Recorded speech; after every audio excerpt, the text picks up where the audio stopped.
आप सभी को जय मसीह की। आज का वचन है दानियेल की पुस्तक चैप्टर 12 का वचन 2। और जो भूमि के नीचे सोए रहेंगे उसमें से बहुत से लोग जाग उठेंगे, कितने तो सदा के जीवन के लिए और कितने अपनी नाम धराई और सदा तक अत्यंत घिनौने ठहरने के लिए।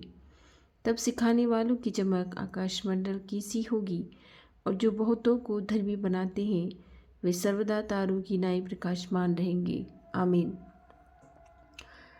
यहोवा परमेश्वर ने दानियेल को जो प्रकाशमान दिया था, जो दानियेल को उन्होंने अपनी बातें सुनाई थी, जो अंत के दिनों के विषय में यहोवा परमेश्वर ने दानियेल को समाचार सुनाया था, वो यही था कि जो भूमि के नीचे सोए रहेंगे उनमें से बहुत से लोग जाग उठेंगे। जब अंत समय आएगा तो जो भूमि के नीचे यानी कि जो मर चुके हैं, जिन्हें दफना दिया गया है, वो फिर से जाग उठेंगे।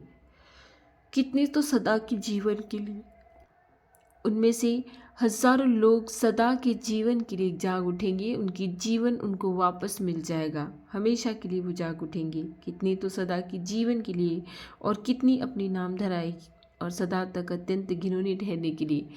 कितने लोगों पर दोष लगाया जाएगा, उनकी नाम धराई की जाएगी और अत्यंत घिनौने ठहरने के लिए वो नरक के कुंड में फेंक दिए जाएंगे सदा के लिए।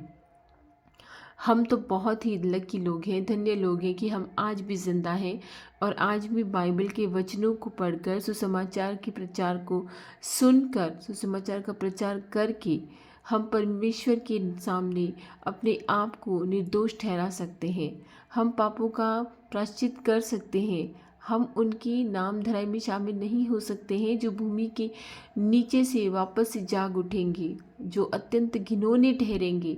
जिन्होंने परमेश्वर की आज्ञा को नहीं माना वो अत्यंत ही घिनौने ठहराए जाएंगे, क्योंकि जो परमेश्वर ने उन्हें आज्ञाएं दी थी, जो परमेश्वर ने उन्हें अपनी दर से आज्ञाएं दी थी, जो वचन उन्होंने सुनाए थे, उन पर वो नहीं चले तो वो अत्यंत घिनौने ठहरेंगे। सोचिए, क्या हम भी उनमें से एक होना चाहते हैं?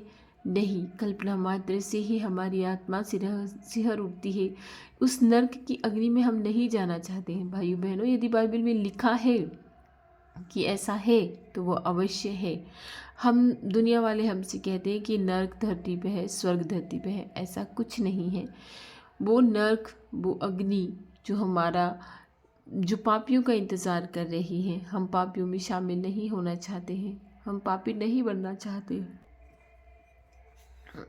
तब सिखाने वालों की चमक आकाश मंडल की सी होगी।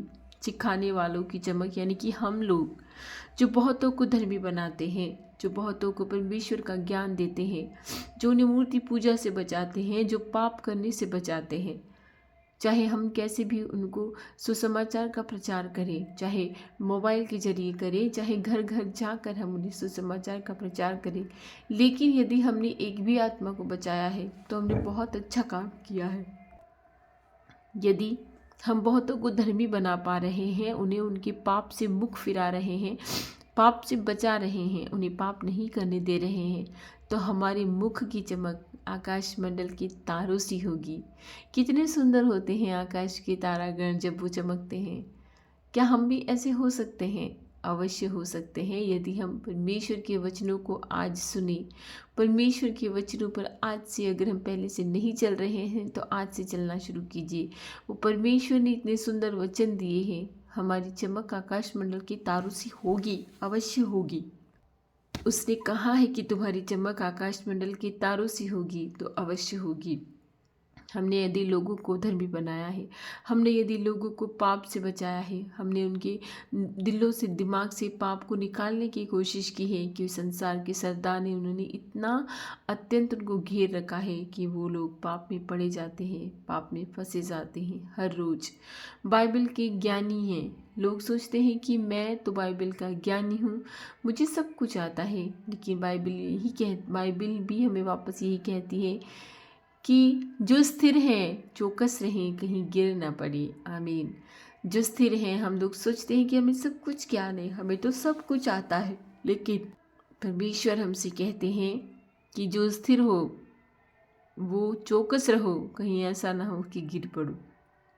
परमेश्वर के वचन आते हुए और जानते हुए भी हम हो सकता है कि गिर पड़े।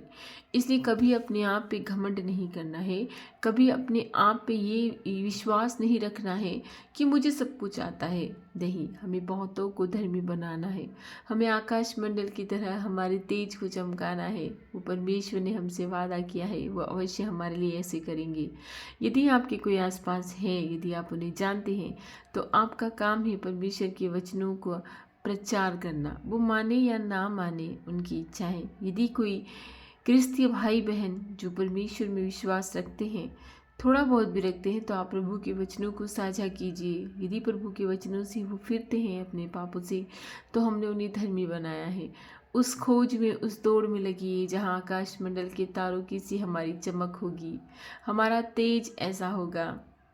हमेशा इधर से प्राण निकलते हैं और उधर परमेश्वर के राज्य में आंखें खुलती हैं। ये सही बात है। मनुष्य जैसे ही मृत्यु होती है, उस परमेश्वर की सामने न्याय के लिए खड़ा हो जाता है, और हम उनके लिए पता नहीं क्या क्या करते रहते हैं। नहीं, ऐसा ना कीजिए। आकाशमंडल को सितारों की चमक हमें अपने मुख पर लानी है। हम हमारी नामधराई नहीं होने दे सकते हैं। परमेश्वर हमारी इसमें अवश्य मदद करेगा। आमीन। आइए हम सब मिलकर प्रार्थना करते हैं। धन्यवाद, धन्यवाद, धन्यवाद मेरे मालिक, मेरे हाकिम, मेरे परमेश्वर, मेरे खुदा, तेरा कोटि कोटि धन्यवाद कि आज तूने इन सुंदर वचनों से हमें तृप्त किया है। सुबह में इतने खूबसूरत वचन पढ़कर ऐसा लगता है कि हमें ये वचन हमारे लिए ही बने हैं। हे मेरे खुदा, इन वचनों के लिए तेरा कोटि कोटि नमन। रात भर तूने संभाला, हमारी रक्षा की, इसलिए भी तेरा धन्यवाद। तू बहुत ही प्रेमी पिता है। तूने हमारे लिए कोड़ों की मार से ही, कांटों का मुकुट सहा और क्रूस की यातना से ही। हे मेरे परमेश्वर, हम तो ऐसा कुछ भी नहीं करते हैं, फिर भी हमारा हृदय व्याकुल हो जाता है। छोटी छोटी बातों को लेकर हमारा हृदय व्याकुल हो जाता है। हम सुसमाचार का प्रचार करना चाहते हैं, लेकिन डर जाते हैं, शायद कर नहीं पाते हैं।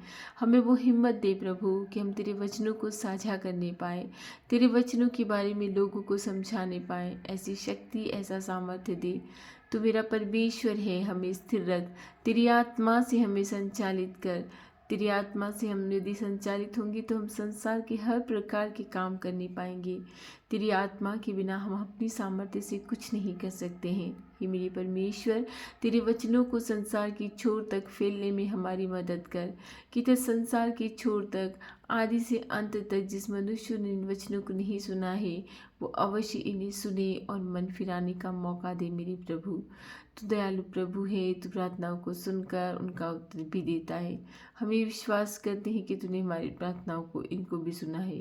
हे मेरे खुदा, मैं आज के दिन सारे बीमारों के लिए हम लोग मिलकर प्रार्थना करते हैं, जो नाना प्रकार की बीमारियों से ग्रस्त है। सबसे भयंकर बीमारी अभी जो है वो कैंसर है। बचा तेरे लोगों को परमेश्वर। कैंसर शरीर के किसी भी हिस्से में हो, वो तेरी इच्छा के बिना आगे नहीं बढ़ सकता। आमीन। वो तेरी इच्छा के बिना मनुष्य की हानि नहीं कर सकता।